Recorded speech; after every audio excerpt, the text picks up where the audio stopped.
আসন্ন নির্বাচনে পক্ষপাতিত্ব ও ভোট ডাকাতির চেষ্টা করলে কঠিন পরিণতি ভোগ করতে হবে বলে হুঁশিয়ারি দিয়েছেন জামায়াতে ইসলামীর সেক্রেটারি জেনারেল মিয়া গোলাম পরোয়ার।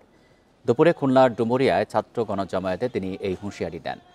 গোলাম পরোয়ার বলেন, অনেকেই টাকা দিয়ে ভোট কেনার চেষ্টা করছে।